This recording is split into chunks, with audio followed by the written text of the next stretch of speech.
Muy buenos días, queridos amigos y amigas. En este día martes de la tercera semana del tiempo de Pascua, la liturgia de la palabra nos presenta hoy del libro de los Hechos de los Apóstoles, capítulo 7, versículos 51 al capítulo 8, versículo 1a. El salmo es el Salmo 30. Pongo mi vida en tus manos, Señor. Y el Evangelio está tomada de San Juan, capítulo 6, versículos 30 al 35. Nos dice el libro de los Hechos de los Apóstoles. En aquel tiempo, Esteban, dirigiéndose a los principales de la sinagoga y del Sanedrín, les decía: Ustedes, hombres testarudos, tercos, sordos, siempre se han resistido al Espíritu Santo. Esto hicieron sus antepasados y lo mismo hacen ustedes. ¿A qué profeta no persiguieron sus antepasados? Ellos mataron a los que predijeron la venida del justo, a quien ustedes acaban de traicionar y asesinar. Ustedes recibieron la ley por medio de los ángeles, pero no la han cumplido. Al oír esto se llenaron de rabia y apenas podían contener su furor contra él. Pero Esteban, lleno del Espíritu Santo, mirando fijamente al cielo, vio la gloria de Dios y a Jesús de pie a la derecha de Dios y exclamó: Veo los cielos abiertos y al Hijo del Hombre de pie a la derecha de Dios. Al oír esto, dando grandes gritos, se taparon los oídos, se lanzaron como un solo hombre contra él, lo sacaron fuera de la ciudad y se pusieron a apedrearlo. Los testigos habían dejado sus ropas a los pies de un joven llamado Saulo. Mientras lo apedreaban, Esteban oraba así: Señor Jesús, recibe mi espíritu. Luego cayó de rodillas y gritó con voz fuerte: Señor, no lo tengas en cuenta este pecado. Y dicho esto, murió. Saulo aprobaba este asesinato. Palabra de Dios. Te alabamos, Señor. Tenemos hoy ya, si ayer fue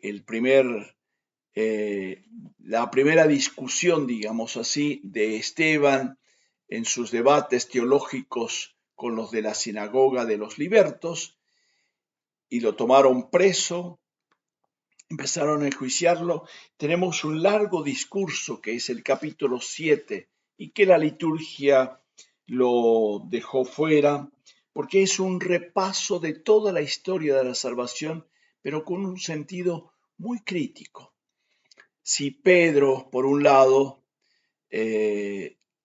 en la predicación siempre trata de alguna manera como de excusar a los, bueno, al pueblo de Israel, diciendo que casi que esa condena era el error, pero Jesús por eso en esa condena a muerte cumplió la ley. Esteban, en cambio, es muy duro en condenar.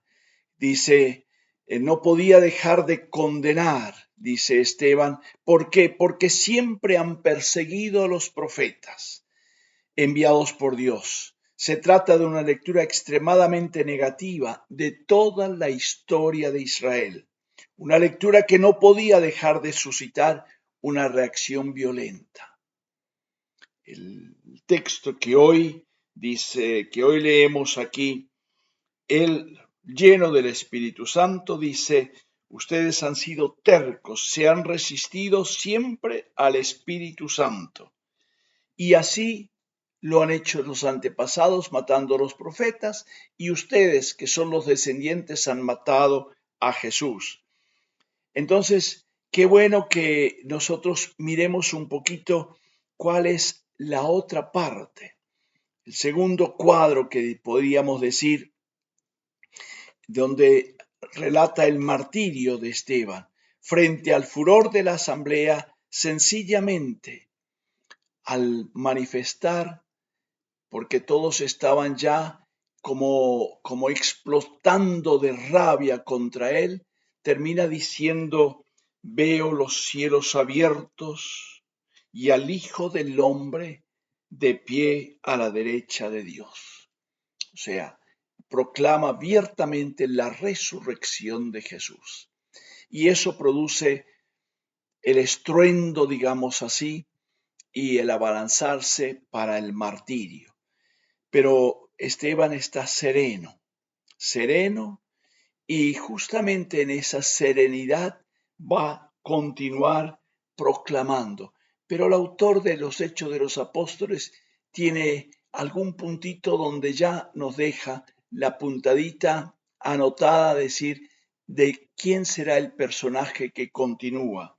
Dice, dejaron sus ropas, posiblemente de aquellos que apedreaban, estaban fuera de sí a Esteban, y dejaban sus ropas a los pies de Saulo. Y termina diciendo después al final, Saulo aprobaba este asesinato. Presenta el que va a continuar la misión, no antes de tener una experiencia del resucitado. Pero ¿cómo muere Esteban? Esteban muere así como murió Jesús. Dice, Señor Jesús, recibe mi espíritu. Jesús dijo, Padre, en tus manos encomiendo mi espíritu.